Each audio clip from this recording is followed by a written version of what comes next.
do crédito popular foi uma coisa muito interessante, né? Porque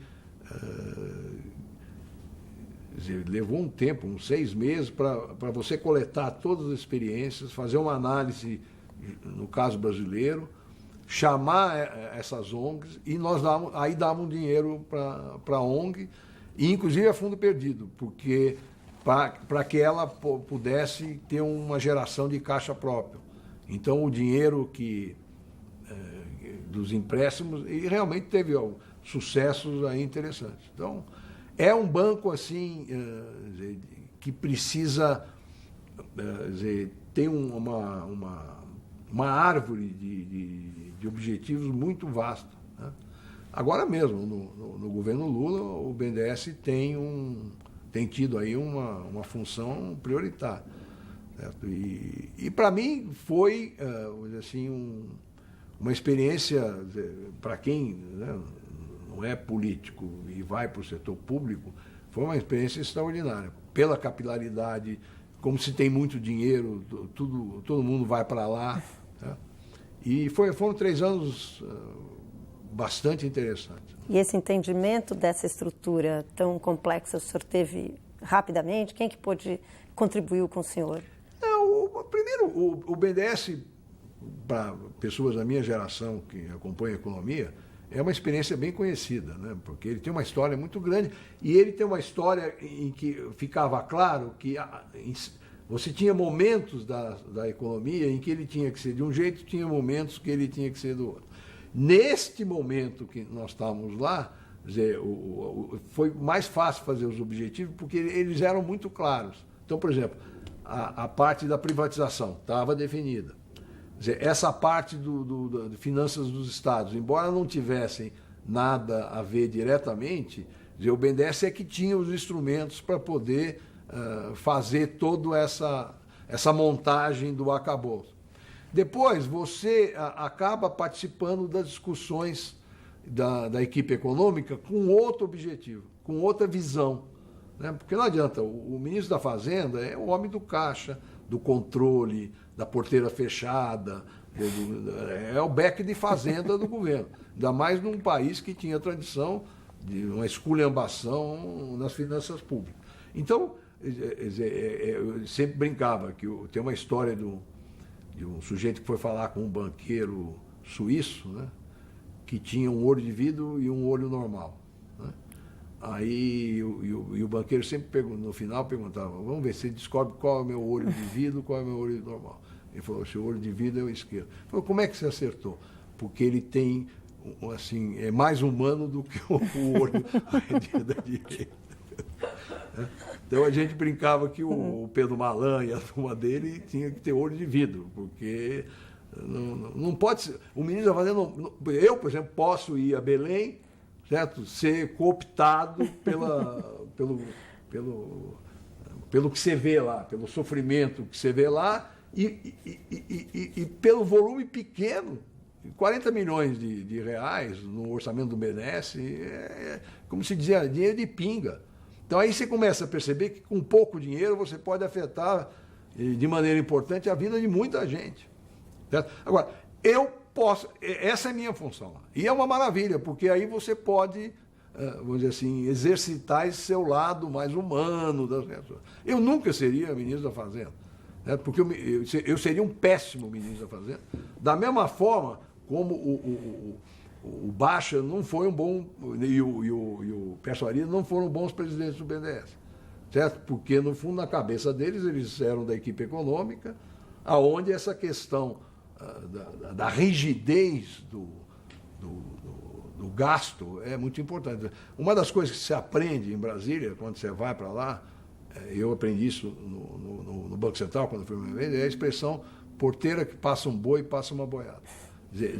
No Brasil, quando você abre uma brecha para alguém que faz sentido, certo? Depois você não consegue bloquear movimentos que não fazem sentido, porque aí vem isonomia, você está... Então, o sujeito que está na porteira, mesmo que esteja aí um boi machucado, quase morrendo, ele não abre a porteira, certo? Porque, tá bom, eu abro a porteira para passar o boi que está morrendo, e aí passa a tua boiada toda. Você, no BNDES, não precisa ter essa visão. E eu acho que isso o presidente Fernando Henrique administrava de uma maneira muito sábia, certo? Ele sabia, tanto que ficava aqueles conflitos, né, da equipe econômica, eu, como te falei, às vezes vazava para jornal, aquele negócio todo, e o presidente tinha uma visão muito clara disso. Agora, tinha marcos, por exemplo, no caso da dívida dos estados, ele falou para mim, olha, eu não posso aprovar um projeto em que o ministro da Fazenda é contra na área dele. Agora, eu posso, o Pedro Parente deu uma piscada, eu posso nessa hora interromper a reunião e dar por aprovado. Então você percebia que e o presidente da República tem que fazer isso, né? Ele tem que administrar um pouco os lados conflitos. E precisa criar conflito. Porque se não cria conflito, ele não tem condições de ouvir os dois lados da moeda. Certo? Por quê? Porque ele não tem tempo para ter informação. Então ele precisa que eu chegue no ouvido dele e fale, olha, isso aqui assim, assim, assado, o outro não pode, ele está errado, que negócio todo. E o outro tem que chegar no ouvido dele, aí ele toma a decisão. Certo? E eu acho que isso administrava bem. Tinha um conflito, o Serra brigando com o Banco Central por causa do câmbio, quer dizer, e você tem que conviver nisso. Foi ótimo, porque eu fui para um dos... E eu tinha certeza, quando me convidaram para o BNDES, ali amoleceu a minha resistência, porque eu tinha certeza, pela dimensão dele, e que eu teria condições profissionais de realmente fazer o banco ser bem eficiente, né? A segurança profissional, eu fazia isso, fui fazer lá. Aí, já quando eu fui para o Ministério das Comunicações, aí num momento dramático, né? Aí foi muito ruim, né? Porque não era a minha área, né? Eu tinha que conviver com coisa que não tinha nada a ver comigo, licença de rádio, aquela confusão toda, né? Em Brasília, porque além do BNDES, de ser presidente do BNDES com toda essa vantagem, eu morava no Copacabana Palace, né? No Rio de Janeiro. De repente eu me vejo em Brasília, num apartamento lá que você estava tomando banho, de repente sumia água fria, te queimava inteiro, um ambiente que eu não gosto, não gosto do ambiente de Brasília. Mas o presidente falou para mim, olha, você tem que terminar o que o Sérgio começou, está faltando a parte final, mas é o gol, né? Se não marcar esse gol, tudo o resto que ele fez vai ser... E eu tinha participado de toda essa montagem, né? Porque a minha relação com o Sérgio era uma relação muito pessoal. E ele sempre me mantinha a par e eu participava. Então eu vi desde o começo, né? O empenho que ele teve em fazer a redefinição do mercado de telecomunicações no Brasil.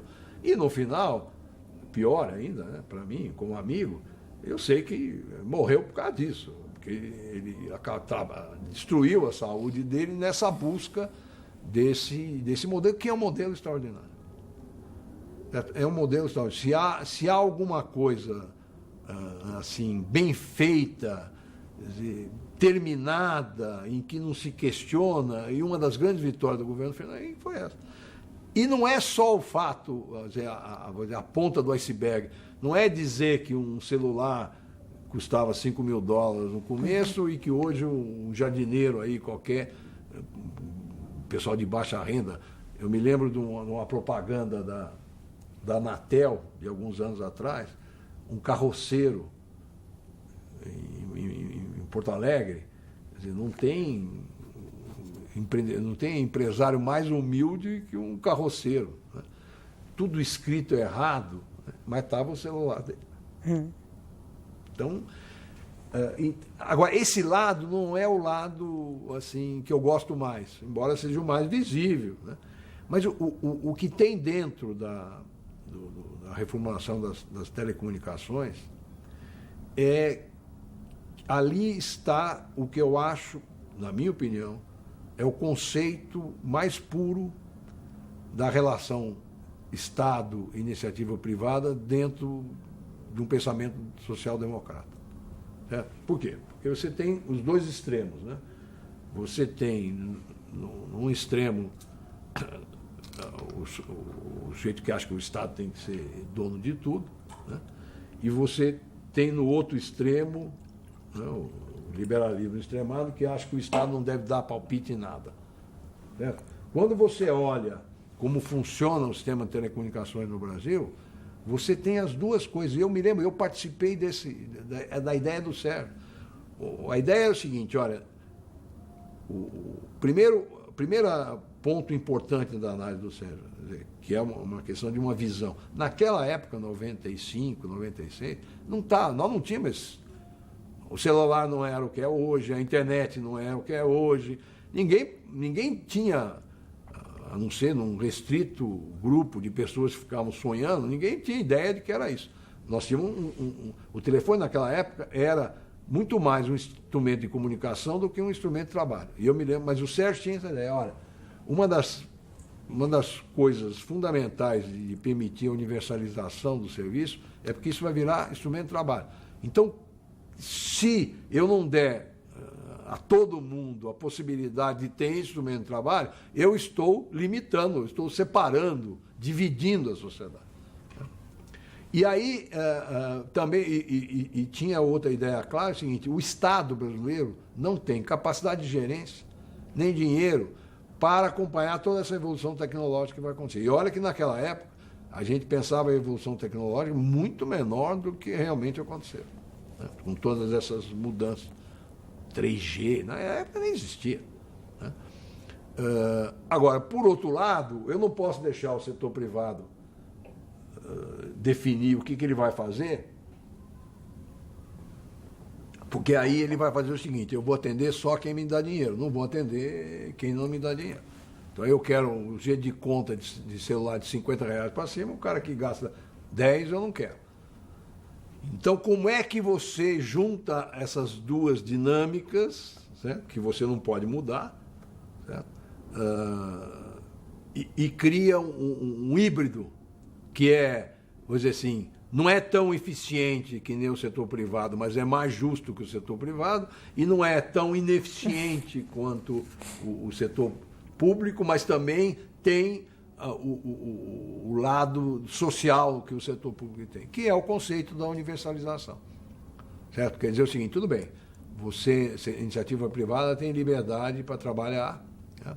Mas você tem que atender também aquele que não te dá lucro, né? Que é uma coisa difícil de fazer, mas que foi feita. Certo? Eu me lembro, pra você ter uma ideia, naquela época, uma das grandes discussões foi uma coisa que hoje virou quase peça de museu, que é o orelhão. Né? Porque o orelhão era aonde o pessoal de classe mais baixa falava no telefone. Não tinha $5.000 para pagar um celular, não tinha $2 ou $3.000 para pagar um telefone, e usava o orelhão com ficha. Então eu me lembro, a grande discussão é assim, olha, quem ganhar o leilão vai ter que colocar um orelhão a cada 30 metros. Tinha assim, cada 30 metros. Depois assim, um orelhão em cada hospital. Hoje. E o setor privado discute, não, aí fica muito caro, não fica muito caro, aquele negócio todo. Né? Então, é esse conceito, que é um conceito... E outro conceito que o Sérgio tinha, e que existe, é competição. Eu não posso fazer como o México. O México fez o seguinte, ele pegou um monopólio público e transformou num monopólio privado. O que acontece? O dono da Telefônica do México hoje é o cara mais rico do mundo, óbvio. Certo? Porque ele conseguiu ter tudo que ele gostaria de ter. É só ele, e ele só vende para quem dá dinheiro. É um absurdo. O Sérgio tinha ataques histéricos e servia como modelo. Não vamos fazer isso. E você vê, São Paulo hoje tem 3 companhias de celular. E quando você mede o que chama de EBITDA, que é o lucro do celular, no Brasil é um dos mais baixos no mundo. Por quê? Porque tem competição. Certo? Então, esse para mim, eu gosto muito de olhar esse lado pelo sucesso, certo? Tanto que o Lula não toca, mas você fala de outras coisas, fala da Vale, mas a Telebrás não fala, vai falar como? Lembra de uma fotografia na Veja, todos os caras, ele na campanha de 2002, falando mal da privatização da Telebrás, e todos eles com o celular pendurado aqui. Então, pelo sucesso. Né? Segundo, porque tem uma tecnologia bem tucana aí dentro, que essa tecnologia, como é que eu misturo, né? E aí precisa tomar cuidado, né? Que a gente brincava, nós estamos fazendo que nem aquela piada de como é que vai sair um filho da Xuxa com Einstein. Né? Se sair com a beleza do Einstein e a inteligência da Xuxa, é um monstro. Né? E a gente sempre brincava, vamos ver o que vai sair desse cruzamento do setor público com o setor privado. Né? Então você tem uma tecnologia. Né? E a terceiro ponto, que também é muito tucano, é a proteção do usuário. Né? Que, no fundo, é o que a Anatel... Se a Anatel faz bem ou faz mal, é uma outra história, mas a função da Anatel é arbitrar exatamente esse conflito, que é um conflito que vai existir sempre, entre o interesse da empresa, que é maximizar lucro, e o interesse do consumidor. Certo? Isso também não pode ser o governo, certo? Porque isso é uma coisa de prazo longo, isso é do Estado, não é do governo. Certo? E essa é a discussão aí hoje, se é do Ministério, é da Anatel. E aí tem também a tecnologia do Fernando Henrique, que por mais que o Lula chute a santa, né, ela tá aí, que é a agência independente, né, porque a agência não pode refletir a flutuação político-eleitoral. Ela tem uma dinâmica de prazo muito longo. Né? Então, embora eu tenha trocado o céu pelo inferno, no fundo eu não tinha como não dizer não. Como é que eu não vou? Além da dimensão política do governo, tinha uma dimensão pessoal, no fundo, e foi aí que acabou dando, inclusive, toda a confusão que me obrigou a sair, né? Porque nós identificamos lá porque é uma coisa que você tem que entender no governo, eu acho, é que o conflito, o interesse privado sempre tende a aparecer em relação ao público. Né?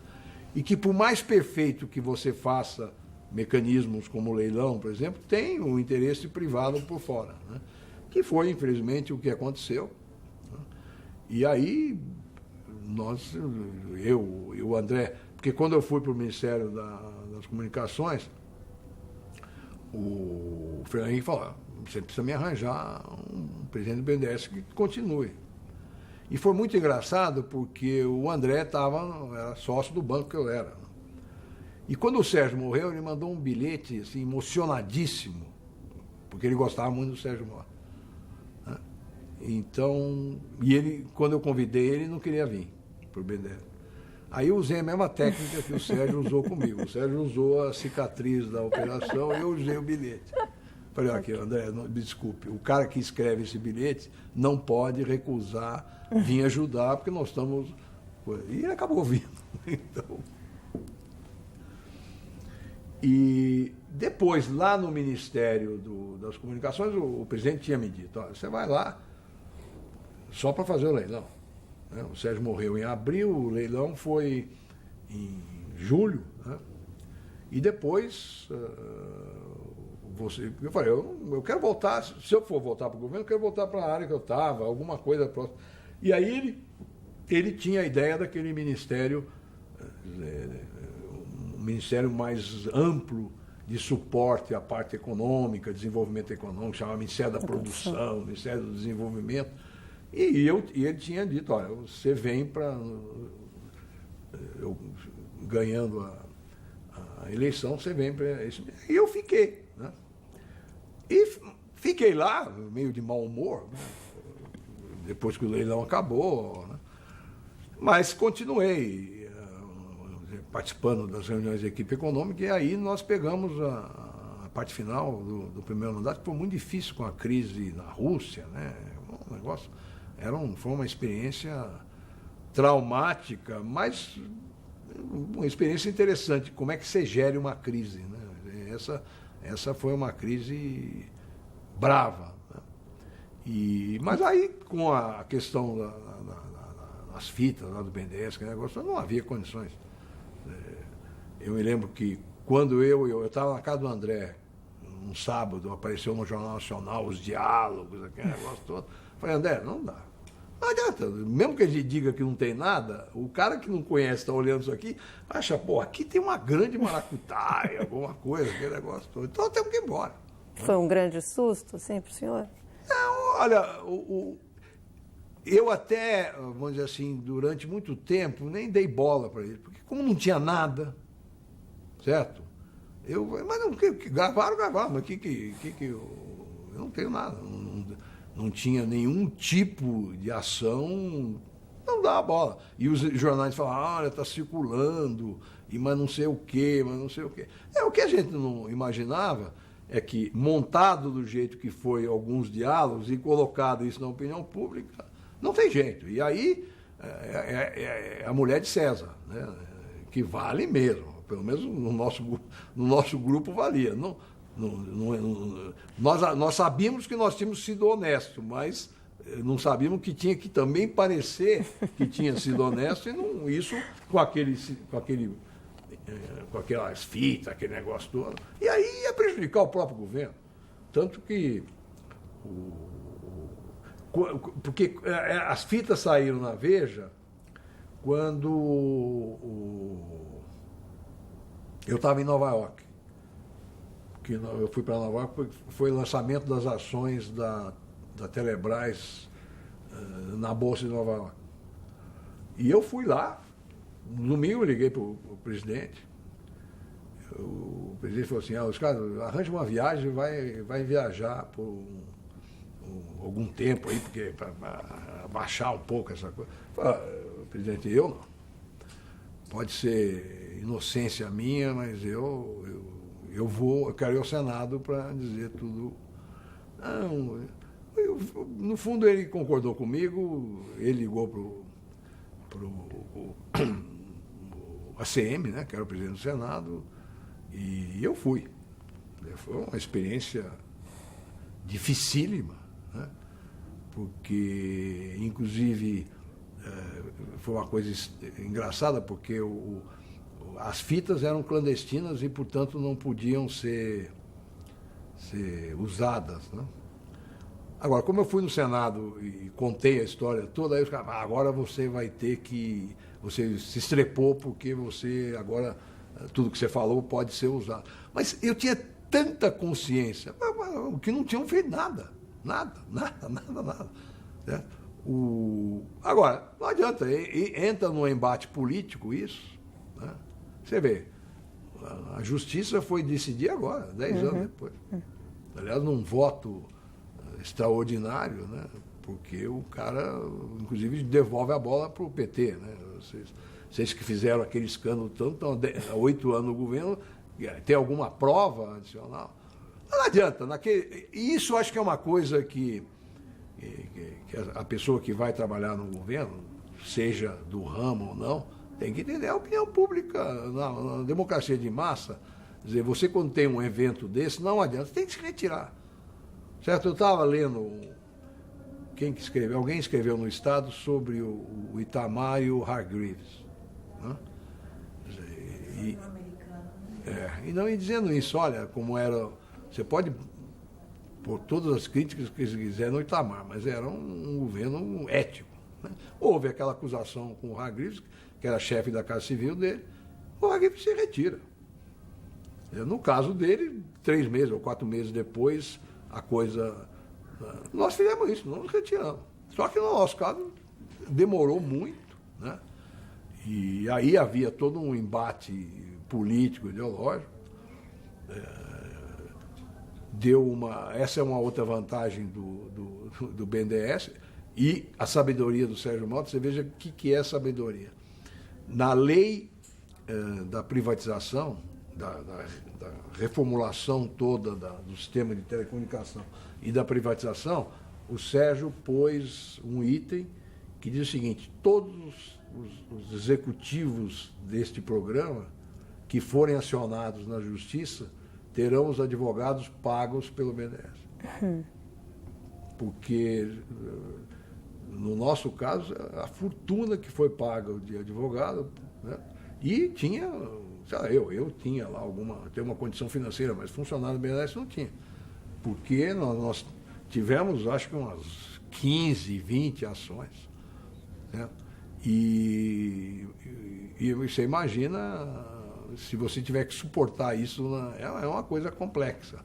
Agora, você veja o que é a visão, né? Que o Sérgio era um sujeito terrível nesse aspecto, né?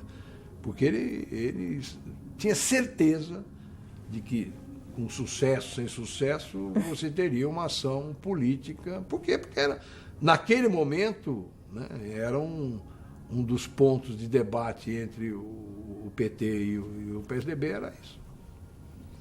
Doutor Luiz Carlos, e essa experiência que o senhor teve no setor público, ela foi um hiato entre a atividade que o senhor desempenha no setor privado. Então, eu gostaria que o senhor falasse um pouco, enfim, acho que ao longo do depoimento o senhor falou bastante, mas uma espécie de uma síntese, como é que é participar diretamente da... Porque no fundo, aí tem um pouco de história, né?